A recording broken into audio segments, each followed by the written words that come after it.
it's Megan from MeganKCGuitar.com. Thanks for tuning in today. I've been out of town for like 2 weeks, so I'm just jumping back on the wagon today. And the fact that the wagon happens to be the guitar, I'm totally fine with that. Sometimes it can be a little depressing coming home from vacation, but I love this stuff. So I want to throw you a bone today, a delicious savory bone of the easiest scale ever. So you can honestly be at any point in your journey to start doing this scale. Sometimes I end up giving this to people in their second week. Sometimes, you've only been playing a couple months. If you are feeling like, okay, I've got some basic chords down and I'm feeling like I can kind of play along with myself and maybe hum some familiar songs, great.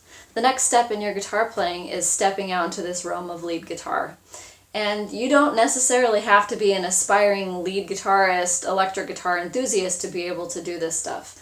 The way that I like to use scales often is just kind of put in little pieces of them.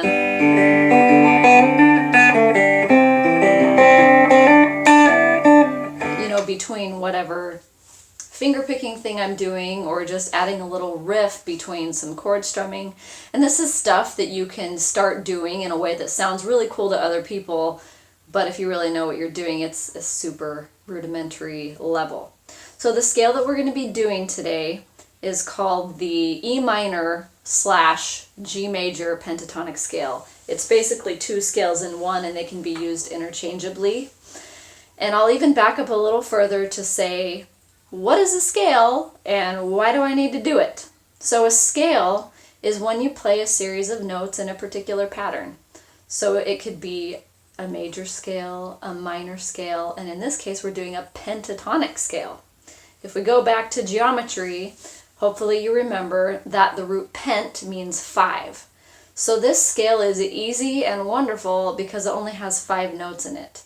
Your average scale has about 8. If you ever seen Sound of Music, do, re, mi, fa, sol, la, ti, do.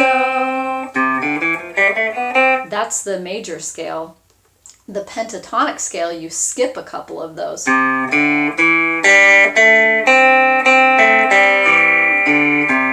This might sound familiar if you've heard The Temptations, My Girl.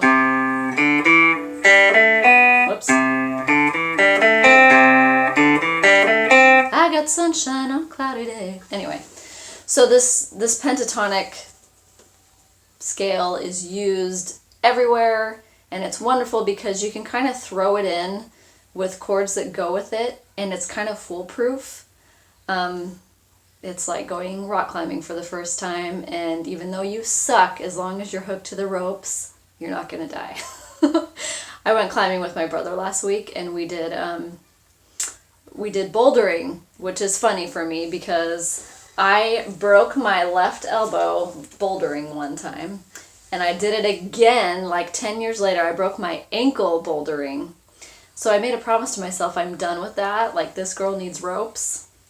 So luckily with the guitar you're probably not going to get injured, but a lot of people are scared about improvisation or playing lead because they're like, oh my gosh, I don't want to embarrass myself, I don't want to screw up.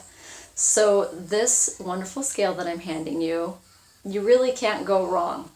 And I will show you what kinds of things you can play along with.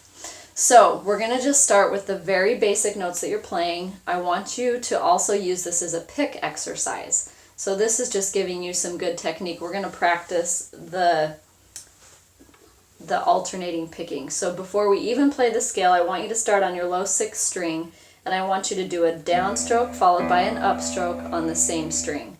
These movements should look very small, and the tip of your pick should only graze the top of that string. So you're going to go down, up, down, up.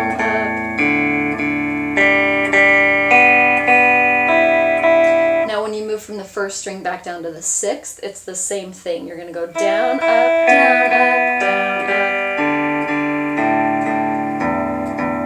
So you may need to go slower than that when you're doing it for the first time, but let's do this a few times because this is definitely half the battle.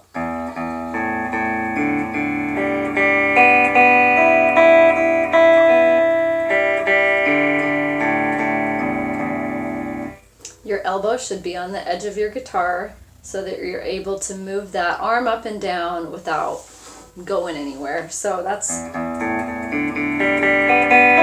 I've also seen people use their pinky to stabilize the pick. That's just not going to give you range of motion that you need. So the best thing you can do is kind of tuck your fingers up in your palm, and it's totally okay if you have to keep your eye on it. You don't have to do it without looking at this point. So that's why we kind of do want to separate left hand from right hand. So here's what's going to happen with the left hand. And if you want to, when you start, you can just stick with downstrokes so that you don't have to think about it. But the first string you play is going to be open, which is actually an E. And we're going to go open, 3rd fret. You can use your 3rd finger or your 2nd finger. I usually have people use their 3rd. Open, 3rd fret. Now we move to the 5th string. Open, 2nd fret. Now I'm on my 2nd finger. Do the fingering the same every single time. If you practice it with different fingering, you're going to basically train yourself to screw up and not know what to do.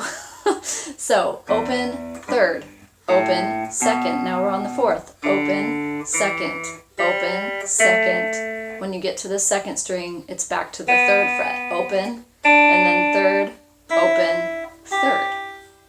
So this is obviously playing all the notes in order, which you do not have to do when you're playing a guitar solo, but this is a good way to just introduce yourself to what those notes actually are. So now we're going to go from the 1st string to the 6th string, so this is going down in pitch. So we're going to do 3rd, open, 3rd, open, 2nd, open, 2nd, open, 2nd, open, 3rd, open. So you can already see why this is a beautiful easy scale, because every other note that you play is an open string. So your fingers on your left hand, they're not having to do anything too crazy. So let's play it a couple times starting on the 6th string. Open, 3rd, open, 2nd, open, 2nd, open, 2nd, open, 3rd, open, 3rd, 3rd, open, 3rd, open, 3rd, 2nd, open, 2nd, open, open, 3rd, open. Now, I'm going to show you a trick that you can do when you start to feel comfortable with this. To add some speed and some style to it, you can throw in hammer-ons and pull-offs. If you've never done a hammer-on before, it is going to be easier on an electric, but you can still definitely do it on an acoustic. It's where you pluck it one time and then slam your finger down like a little hammer. So it makes the picking easier, because instead of doing 2 actions, you only have to do 1. So that was going from 6th to 1st with using all hammer-ons. You can do this pretty quickly when you obviously get used to it. And then when you go from the 1st to the 6th, you can do pull-offs. So that's when you start with the note held down, you pluck it with your right hand, and then your left hand finger gives it a little yank to get that 2nd pitch out of it.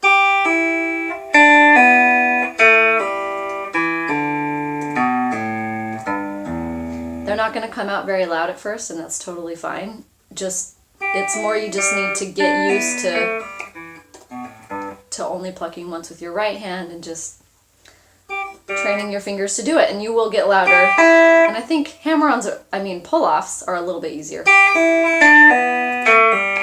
because you actually can tug the finger with your left hand. So that's pretty much it. Those are all the notes in the scale. So once you know those, then you can start. So what I'm using as a backing track, you can look this up on another YouTube channel. What you type in is 12-bar blues in E minor.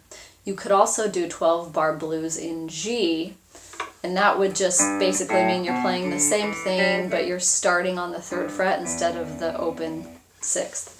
So I'm going to turn on my backing track, and I'm going to show you that all these notes that you just learned fit in with all of these chords. So here we go. I'm just going to play the scale up and down. Here we go.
Obviously I threw in some more advanced moves there, but when we played the scale straight up and down, it still fit.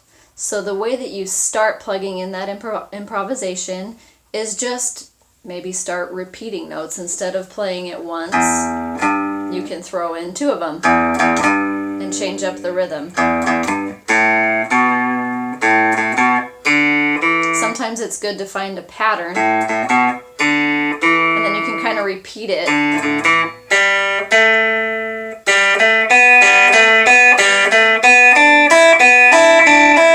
So there's more advanced pick moves that you can do. I was using triplets, which is a really blues thing to do.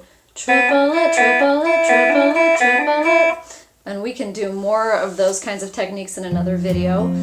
But just figure out what the notes of the scale are, use that backing track, and it's going to be really good pick technique development on your right hand, and it's going to just set you off into this brave new world of improvisation. And then when your buddies are like, hey, come and jam with me, you can be like, I got this.